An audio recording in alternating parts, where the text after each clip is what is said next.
Hello and welcome. In this video we are going to be translating the third-party SQL objects into Oracle. This next step in the migration process is to translate the T-SQL objects. So any objects, any constraints, any functions, procedures, triggers, any objects, tables, everything, they are all called objects. Any objects within the third party, which is SQL Server, is going to be translated into Oracle. So this is where we left off in our previous video. So to progress to the translate stage, just click on next, and it shows you all the objects that have been selected to be translated. If this is the first time you're using the migration wizard, the default basically is to translate all your constraints, your functions, procedures, triggers, and views. So it has automatically done that. So all the selected SQL objects here are going to be translated into Oracle. We've got an option here to proceed to the summary page. So if I check on this option here, it will escape out of this migration wizard and then proceed to convert the captured database and convert it into Oracle. So I'm going to do that by clicking on proceed and click next, and that should escape or exit out of this migration window and begin the capture and conversion. So in order for it to convert the source database into Oracle, you need to click on this finish button. So click on finish and it will go ahead. You can see here is doing the conversion. So SQL Developer at the moment is creating the captured model. And once it's done that, it will also create the converted model. Right, unfortunately, the migration has failed.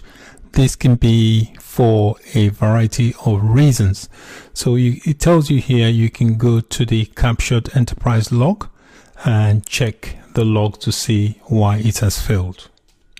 So you can click on the OK tab. One common causes of that is that the repository that was created has not got sufficient privileges. So what we can do, we can try to grant this mrep account. We can grant it all privileges temporarily so that the migration can take place. And once the migration is completed, later on you can restrict the access again. So the first thing I want to do is create another account. So I'm going to click on the plus sign. This is going to be a system admin account. So I'm just going to type in sys admin.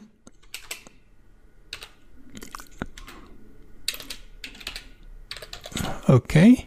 And the username is going to be sys. Sys is a built-in user account when you install Oracle database. And the password usually is the same password you set when you were creating or installing the Oracle database. So when you're creating a connection with the username sys, you have to change the role from default. You go to log in as sysdba, test the connection to make sure you can connect. Once you have a success, click save and click connect. So you can always tell the connection you're in, it will be highlighted. So what I want to do, I want to change the permission for this account I used to create the repository. So this is what I did. I've granted all privileges to this account, mrep, which is the account that contains the repository. So now you can see here it says grant succeeded. So it's got all privileges. So hopefully now if I try that again, the migration should work. So I'm going to quickly run through the migration again. I right click on the source database connection, which is this one, SQL Server, and I go migrate to Oracle, and I'll go next. That's the connection. I'll go next. I'm going to give the project a name. So I'm going to rush through this process because I've gone through most of this already. So I've given it a name. I'm going to specify an output directory. I'm not going to explain because I've already done that in previous videos. So I'll go choose, and this is my output directory. I'll click next. I'm going to do an online migration. I'll go next. Okay, so I need to select a database that I'm going to migrate. Is this adventure work? I click next. So we're on the capture stage now. So I'll go next. I'll check everything's okay. Good. I'll click next. Before I do that, I'll go back one. What I'm going to do in order to translate, I'm going to put that back. And what I'll do, I'll click next. In this phase here, I'm not going to change any of the data type. I'm going to proceed to the summary page, and I'll click finish. This is where the migration fell over last time, so hopefully it should work this time. The migration has completed successfully this time. What I had to do, I had to delete the previous repository I had and then create a new repository and then run through the process again. And then became successful. So I'm just going to click OK. So to delete is quite easy. You just click on the admin, the mrep user, this one here.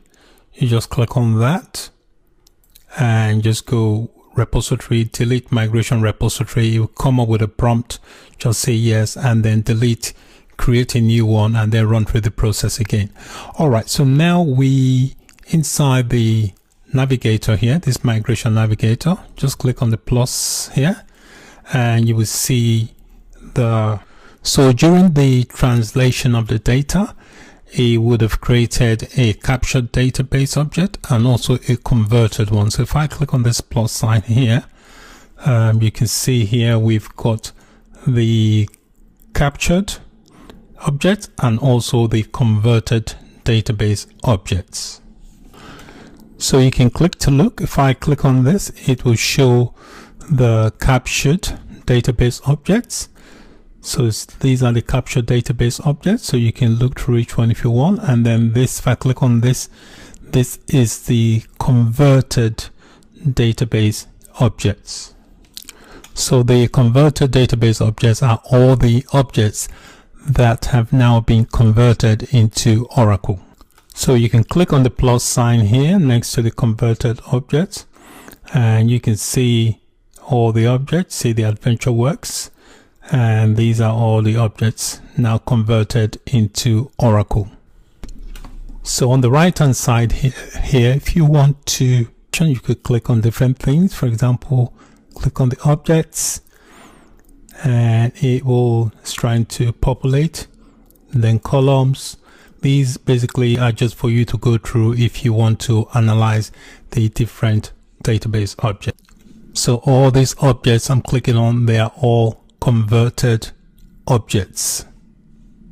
Now that we're finished with the capture data, what we need to do is translate it. So right click on the converted database object, just right click, and there's an option to translate. Click on translate and it takes you back into the migration wizard. Click next and you have a list of items of objects, available SQL objects that you can select to be translated.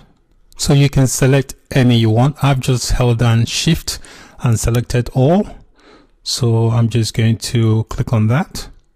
So it's selected everything, all the objects to be migrated. So now I have selected all the objects to be translated. In the next video, we're going to progress to the next step, which is the target database.